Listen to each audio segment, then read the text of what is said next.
रसूलुल्लाह के समय एक बार सूरज ग्रहण हुआ।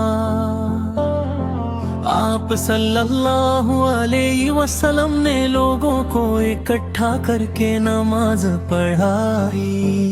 पहले आप सल्लल्लाहु अलैहि वसल्लम खड़े हुए और बहुत देर तक खड़े रहे।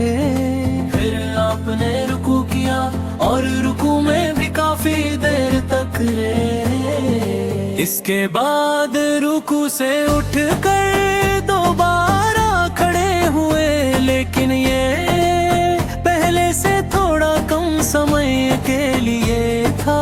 फिर आपने फिर से रुकू किया जो पहले रुकू से थोड़ा कम था। इसके बाद आप या रसूल अल्लाह सजदे में गए, सजदे में भी बहुत देर तक रहे। दूसरी रकत में भी आपने इसी तरह नमाज अदा की।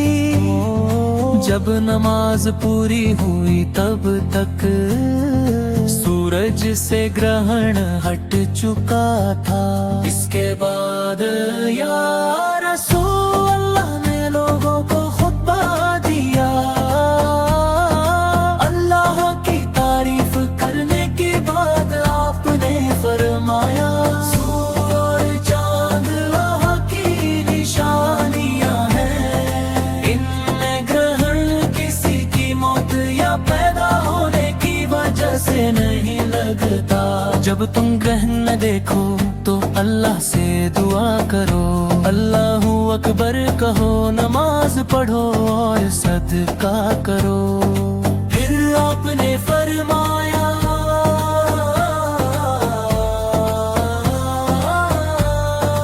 ऐ मोहम्मद या रसूल अल्लाह की उम्मत के लोगों, अल्लाह से ज्यादा गैरत करने वाला कोई नहीं है कि उसका कोई बंदा या बंदी ज़िना करे।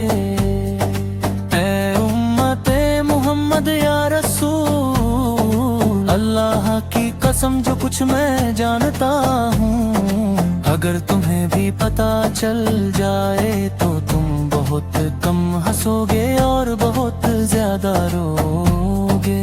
इसके बाद या रसूल अल्लाह ने लोगों को खुतबा दिया। अल्लाह की तारीफ करने के बाद आपने फरमाया, इसके बाद या रसूल अल्लाह की उम्मत के लोगों, अल्लाह से ज्यादा गैरत करने वाला कोई नहीं है कि उसका कोई बंदा या बंदी जिन्ना करे। उम्मते मोहम्मद या रसूल अल्लाह की कसम जो कुछ मैं जानता हूँ, अगर तुम्हें भी पता चल जाए तो तुम बहुत कम हंसोगे और बहुत ज्यादा रोगे। इसके बाद या रसूल अल्लाह सजदे में गए, सजदे में भी बहुत देर तक रहे। आपने फिर से रुकू किया जो पहले रुकू से थोड़ा कम था। इसके बाद आप